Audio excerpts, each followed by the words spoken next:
Unit 6 fourth semester irrigation engineering का subject के बारे में बताने जा रहा हूँ। I am Sanjay Raj Gupta, RBS polytechnic Bijpuri Agra से बोल रहा हूँ। अब यूनिट 6 में आपको पढ़ा रहा हूँ। यूनिट 5 तक ख़त्म हो गया है, नेक्स्ट नई स्टार्ट हो गई यूनिट 6 जो है डिजाइन ऑफ इरिगेशन चैनल। अब आपको यूनिट 6 नहरों का अभिकल्पन डिजाइन ऑफ इरिगेशन चैनल के बारे में बताने जा रहा हूँ। जिसमें सबसे पहले टॉपिक में जलोढ़ मृदाओं में नहरों का अभिकल्पन। जलोढ़ मृदाओं में नहरों के अभिकल्पन के सिद्धांत अजलोढ़ मृदाओं में बनी नहरों के सिद्धांतों से एकदम भिन्न है। यानी कि जो मृदाओं की नहरों से सिद्धांत बनी है उससे बिल्कुल डिफरेंट है, क्योंकि जलोढ़ नहरों के पानी में पर्याप्त मात्रा में सिल्ट व बालू निलंबित रहती है। यह सिल्ट जलोढ़ नदियों से नहर हेड के द्वारा नहरों में घुस जाती है और पानी की गति को काफ़ी हद तक प्रभावित करती है। जब नहर के पानी में अत्यधिक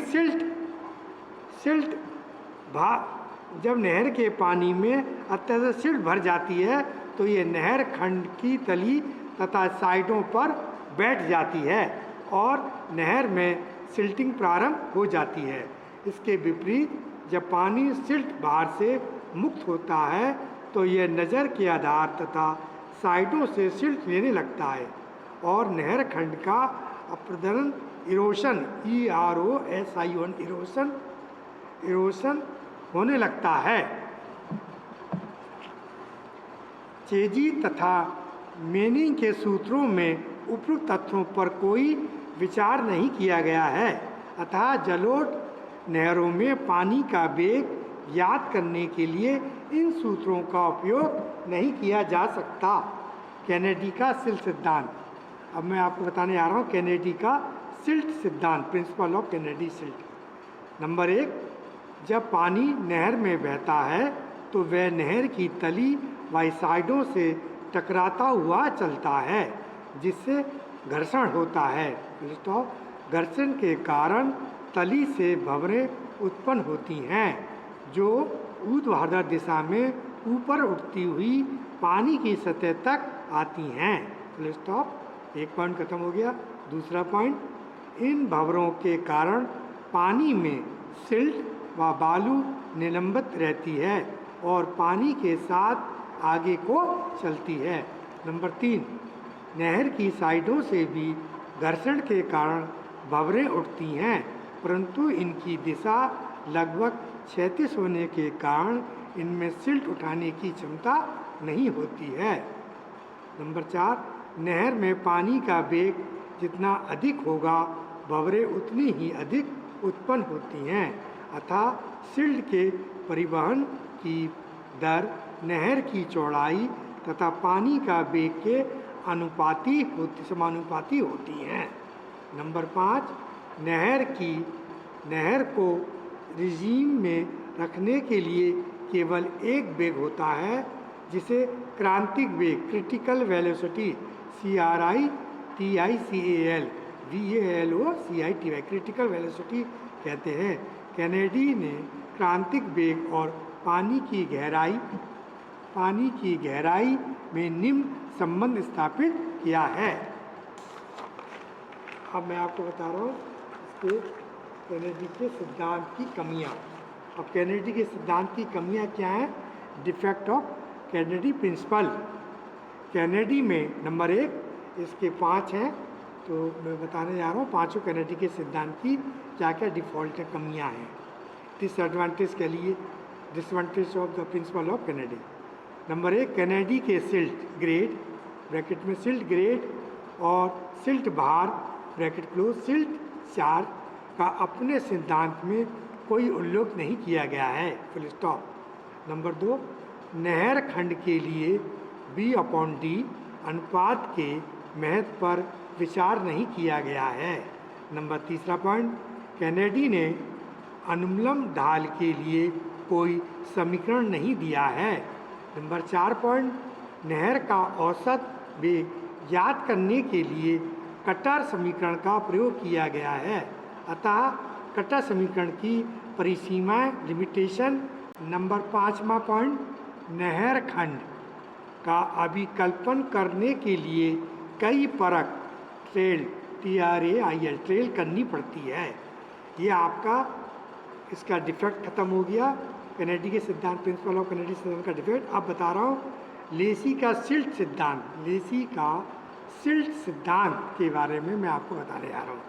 इसके भी पॉइंट है 1 2 3 4 5 था। इस तरह से पहला पॉइंट देखिए, नहर खंड के खुदरेपन के कारण भंवरें EDDIES इडीस इनकी तली, बॉटम तथा साइड SIDES साइड दोनों सतहों अर्थात पूरे बीघे परिमाप वेटेड पेरीमीटर से उत्पन्न होती हैं, यानी पूरे परिमाप पर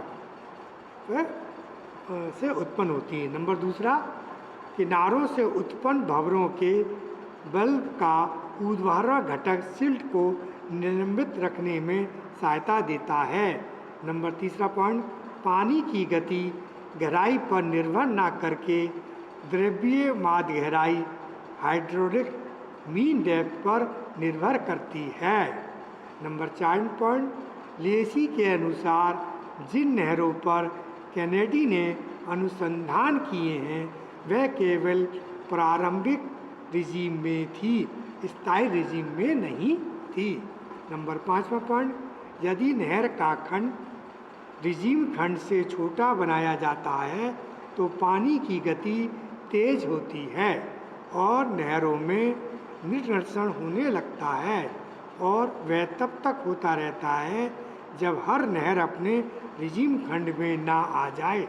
इसके विपरीत जब नहर खंड बड़ा बनाया जाता है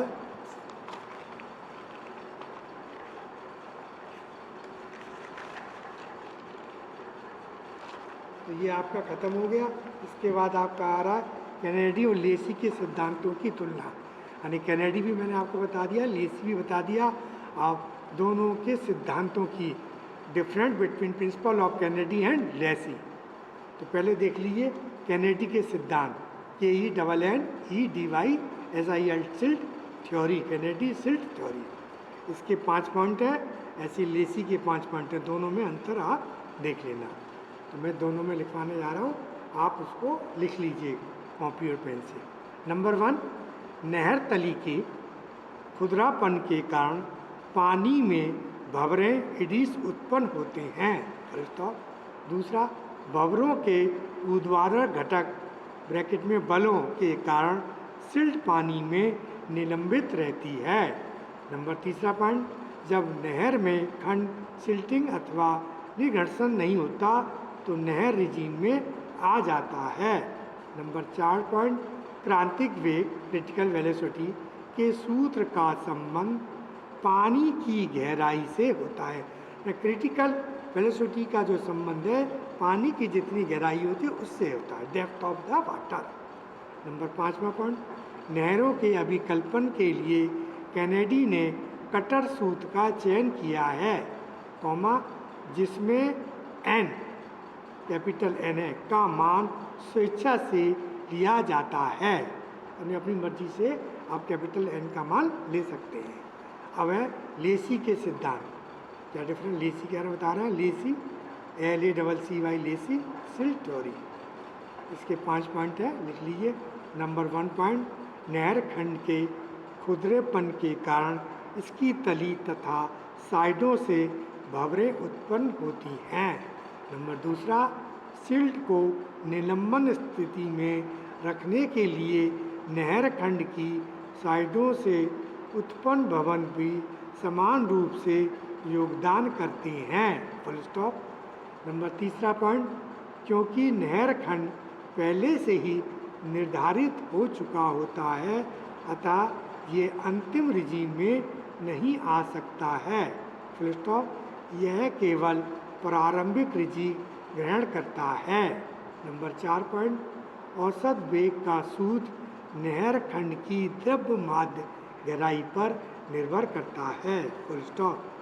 नंबर 5 पॉइंट, लेसी ने अपने सूत्रों में कोई भी मान स्वेच्छा से नहीं माना है। उसमें तो आप कैनेडी में स्वेच्छा से मानते हैं, इसमें कोई भी मान लेसी ने अपने सूत्र में स्वेच्छा से नहीं। अब आप इसके आगे देख लिए मुक्तांतर, फ्री बोल्ड, BOALD बोल्ड, मुक्तांतर। लेसी का अर्थ खत्म हो गया। अब आपको मैं मुक्तांतर के बारे में बताने जा रहा हूँ। नहर के पूर्ण जल तल तथा तलों माने बैंक्स, BANKS बैंक्स के शीर्ष की मध्य की उद्रक दूरी को मुक्तांतर कहते हैं। दोबारा सुन लीजिए। नहर के पूर्ण जल तल तथा तलों के शीर्ष की मध्य की उद्रक दूरी को मुक्तांतर कहते हैं। Full stop. नज़र में किसी कारणवश नहर में किसी कारणवश अत्यधिक निःसरण आ जाने पर अतिरिक्त पानी मुक्तांतर के कारण नहर खंड में समाया रहता है। नहर खंड में समाया रहता है। तो नहर खंड में ये समाया मिश्रण कारण जाने पर अतिरिक्त पानी नहर खंड में समाया रहता है और नहर टूटने से बची रहती है। नहर इससे टूटने से बच जाती है। मुक्तांतर के कारण नहर में भंवरे तथा पानी के उतार चढ़ाव तटों की हानि नहीं पहुंचाता। हमारा उतार चढ़ाव जो है तटों को हानि नहीं पहुंचाता है।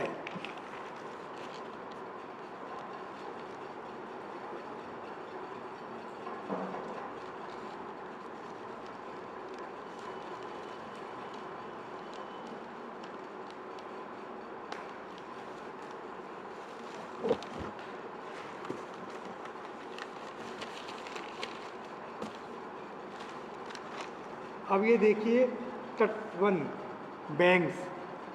तटवन मीन्स बैंक्स, BANKS बैंक्स। प्रवाह सिंचाई के लिए यह आवश्यक है कि नहर का पूर्ण जल तल उस क्षेत्र में भूमि तल से कुछ ऊपर बना रहे। Full stop. अतः नहर के पानी को आसपास से नज़दीक के खुले क्षेत्र में फैलने से रोकने के लिए नहर खंड के दोनों तरफ पर्याप्त ऊंचे बांध बनाना आवश्यक है। अतः सिंचाई पानी को बाहर खंड में सीमित रखने के लिए तथा बाहरी बाढ़ जल को नहर खंड में घुसने से रोकने के लिए नहर के दोनों ओर पर्याप्त ऊंचाई के तट बनाए जाते हैं। Full stop. नहर में अनुपात से अधिक निःसरण आने पर तटबंध इस पानी को आसपास के क्षेत्र में फैलने से रोके रखता है। Full stop. अब नहरों का आस्तीकरण ब्रैकेट में लाइनिंग। जब कच्ची नहर के आधार बेड, BD बेड तथा साइडों SIDES साइडों पर अप्रवेश पदार्थ का उपयुक्त मोटा अस्तर लगाया जाता है तो इसे नहर का अस्तीकरण ब्रैकेट में लाइनिंग कहते हैं। लाइनिंग मुख्यतः नहर खंड से फिसलन रोकने के लिए लगाई जाती है। Full stop.